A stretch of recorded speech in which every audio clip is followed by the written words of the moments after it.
18 वर्षाच्या खालील मुलांना किंवा मुलींना दोघांना सुद्धा खूप त्रास होत असतो काही गोष्टींचा, त्यांच्यावर अत्याचार होतात, बलात्कार आपण ज्याला म्हणतो, विनयभंग म्हणतो. छोटे छोटे बाळांवर म्हणजे अक्षरशः त्यांचं 1 वर्ष पूर्ण नसतं झालं त्यांच्या वयाचं, त्या छोट्या बाळांवर सुद्धा बलात्कार होतात.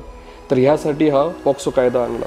हा कायदा नक्की काय आहे मॅडम, हे फक्त आम्हाला व्यवस्थितपणे सांगा. पॉक्सो कायदा म्हणजे काय, तर protection of children from sexual offences. म्हणजे सेक्शुअल जे काही ऑफेन्सेस आहेत ते मुलांच्या संदर्भात जे काही घटना घडतात, म्हणजे रेपच्या म्हणा किंवा त्यांची जी काही हॅरेसमेंट होती, हे पॉक्सो कायद्याच्या अंतर्गत येते. हे पॉक्सो जे नाव आहे ते संक्षिप्त रूप आहे की protection of children from sexual offences. स्त्रियांच्या संदर्भात गुन्हे जर घडले तर मग तिथे आपण 376 IPC वापरायचं किंवा 354 IPC नुसार सेक्शन लावलं जायचं. पण छोट्या मुलांच्या संदर्भात जर घटना घडली आणि जी शिक्षा ही रेग्युलर, म्हणजे ज्या स्त्रीचं वय 25 आहे, 30 आहे, 35 आहे किंवा 50 आहे किंवा 60 आहे, या स्त्रियांच्या संदर्भात घटना घडल्या तरी तीच शिक्षा. आणि छोट्या मुलींच्या संदर्भात म्हणजे 15 वर्षाची मुलगी, 12 वर्षाची मुलगी, 8 वर्षी, इव्हन 1 वर्षाची जी काय आपण बोलतोय, या मुलींच्या संदर्भात घटना घडली तरी तीच शिक्षा असायची. म्हणून मग थोडंसं त्या संदर्भात गंभीरतेने विचार केला गेला की मुलांच्या बाबतीत जर गुन्हे घडत असतील आणि तिची शिक्षा जर जी बाकीच्या सेक्शन प्रमाणेच होत असेल तर ते चुकीचं आहे, म्हणून पॉक्सो कायदा आणण्यात आला. आणि दरम्यानच्या काळामध्ये असं झालं की जी छोटी मुले ज्यांचं 18 वर्ष वय पूर्ण आहे, अशा संदर्भातल्या त्यांच्यावर लैंगिक अत्याचाराच्या घटना घडण्याचं प्रमाण इतकं वाढलं की मग सरकारला तो विचार करावा लागला आणि पॉक्सो आणला. 14 नोव्हेंबर 2012ला, म्हणजे ज्या दिवशी बालदिन होता त्या दिवशी या कायद्याची अंमलबजावणी सुरू झाली.